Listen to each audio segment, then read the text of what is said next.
नमस्कार साथियों, आपका स्वागत है आपके अपने YouTube चैनल संस्कार चैनल पर। और आज हम सब बात करने वाले बीएड वालों के, जिसमें हम बात करेंगे, ये असाइनमेंट में भी आप लिख सकते हैं, समावेशी शिक्षा। समावेशी शिक्षा का तात्पर्य समाज के सभी वर्गों के बच्चों को शिक्षा की मुख्य धारा से संविष्ट कर उन्हें शिक्षा के समान अवसर उपलब्ध कराना। भारत विविधता से परिपूर्ण एक विशाल देश है। जाति, संप्रदाय, रीति रिवाज, आर्थिक सामाजिक स्थिति आदि के अनेक आधारों पर यहाँ विविधता देखने को मिलती है। विविध पृष्ठभूमि के बालकों से यहाँ तात्पर्य भारतीय समाज के विविध वर्गों जैसे निर्धन, वंचित, पिछड़े, अनुसूचित जाति तथा जनजाति के बच्चों से है।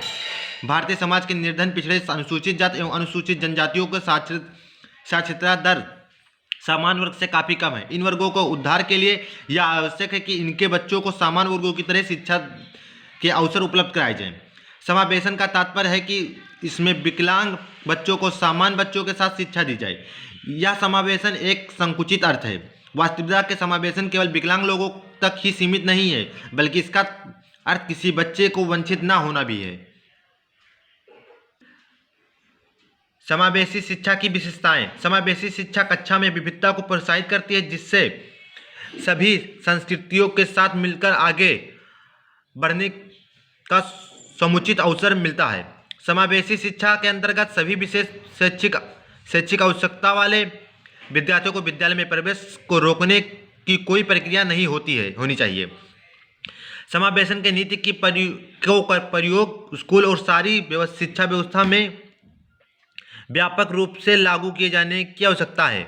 समावेशी शिक्षा उस विद्यार्थी शिक्षा व्यवस्था की ओर संकेत करती है जो उनके शारीरिक, बौद्धिक, सामाजिक, भाषिक व या अन्य विभिन्न योग्यताएं स्थितियों को ध्यान में रखे बगैर सभी बच्चों को शामिल करती है। सफल समावेशन के लिए बच्चों के जीवन के हर क्षेत्र में, वह चाहे स्कूल में हो या बाहर, शिक्षा में सभी बच्चों की भागीदारी सुनिश्चित की जाने की आवश्यकता है। समावेशी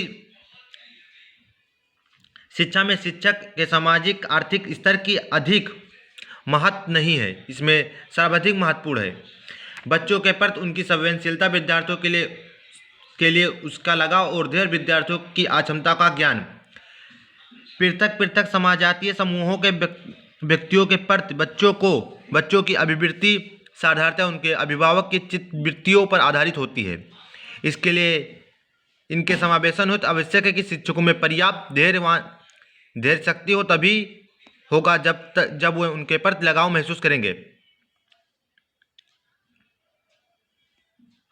सफल समावेशन में अभिभावकों की भागीदारी, उसके क्षमता संवर्धन एवं उन्हें संवेदनशील बनाने की भी आवश्यकता होती है, ताकि वे अपने बच्चों को स्कूल आने के अवसर उपलब्ध कराएं, ताकि उसके हर प्रकार के विकास में सहयोग करें। निर्धन, वंचित, अनुसूचित जाति, जनजाति तथा असंगठित घर के आगे आने वाला बच्चा स्वतंत्र अध्ययन में सबसे अधिक कठिनाई का अनुभव करता है। इसलिए उनके सफल समावेशन के लिए इस प्रकार का विशेष रूप से जरूरतमंद बच्चों की शिक्षा प्रबंध दूसरे सामान्य बच्चों के साथ होना चाहिए।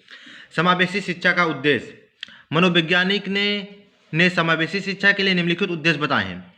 असमर्थ बालकों को सामाजिक व सांस्कृतिक रूप से जोड़कर विकास के मुख्य धारा में लाना। असमर्थ, असक्षम बालकों की समस्या का पता लगाकर उनके निवारण का प्रयास करना, ताकि उनका समुचित विकास हो सके।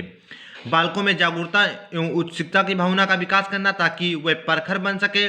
सभी बालकों को शिक्षा देकर देश के प्रगति में उन्हें अपने मानव संसाधन क्षमता का उपयोग करना। शिक्षण के क्षेत्र में लोकतांत्रिक मूल्यों को बढ़ाना, बालकों को स्वावलंबी, आत्मनिर्भर बनाना। अध्ययन के दौरान सभी बालकों को भ्रांतियों को दूर करने का प्रयास करना, ताकि उनमें विकास में बाधा उत्पन्न न हो। बालकों को नैतिक मूल्यों का संचार करना। निर्धन एवं पिछड़े बालक वर्ग के बच्चों को उनकी शिक्षा। निर्धनता का तात्पर्य उस स्थिति से जिससे व्यक्ति अपनी मूलभूत आवश्यकताओं की पूर्ति करने में सक्षम नहीं होता। भोजन, वस्त्र तथा एवं आवास के साथ साथ शिक्षा भी मानव की मूलभूत आवश्यकताओं में से एक है।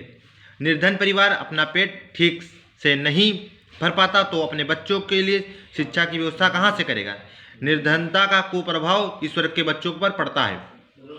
शिक्षा को मौलिक अधिकार घोषित किया जाने के बाद बच्चों को निःशुल्क और अनिवार्य शिक्षा प्रदान की जा रही है, किंतु निर्धनता के कारण अभिभावक बच्चों को स्कूल भेजने के बजाय काम पर भेज देते हैं, जिससे उनके विकास में बाधा उत्पन्न हो रही है। पिछड़े, वंचित, अनुसूचित जाति व जनजाति के बच्चों की सामान्य पहचान यह है कि पारिवारिक निधनता पिछड़ेपन के कारण सामान्य वे अभावजन्य जीवन व्यतीत करने को बाध्य होते हैं। शिक्षा का अधिकार अधिनियम 2009 सभी बच्चों को निःशुल्क एवं अनिवार्य शिक्षा को जोर देता है। समाज के पिछड़े एवं निर्धन वर्ग की आवश्यकताओं को देखते हुए मध्याह्न भोजन स्कीम लागू किया गया, ताकि बच्चों को भूख को शिक्षा से दूर रहने का बहाना न बनाया जा सके एवं अभिभावक भी बच्चों को काम भेजने के बदले स्कूल में भेजें। पिछड़े वर्ग के बच्चों को शिक्षा का मुख्य धारा से जोड़ने के लिए राज्य सरकारों द्वारा कई कार्यक्रम चलाए जा रहे हैं, जिनमें से कुछ प्रमुख निम्न प्रकार हैं। विद्यालयी शिक्षा की सभी आवश्यकताओं को लिए मुफ्त किताबें एवं सामग्री, आश्रम, विद्यालयों और सरकारी अनुमोदन प्राप्त छात्रावासों के बच्चों को मुफ्त पोशाकें, सभी स्तरों पर निःशुल्क शिक्षा, वांछित समूहों बालकों के समूहों के प्रकार। मनोवैज्ञानिकों के अनुसार जब किसी बालक को शिक्षा के दौरान उसकी मूलभूत आवश्यकता जैसे कापी किताब पुस्तक की पूर्ति न हो तो वह वंचित बालक कहलाता है। मनोवैज्ञानिक ने वंचित बालकों को निम्न प्रकार से बताया।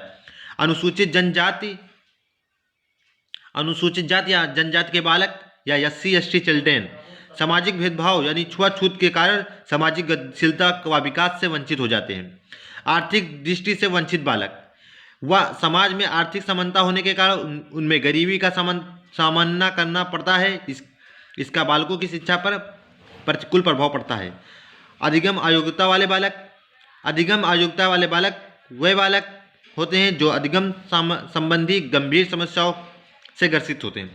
अगर आप सभी को चैनल अच्छा लगे तो प्लीज लाइक सब्सक्राइब कीजिए। Thanks for watching.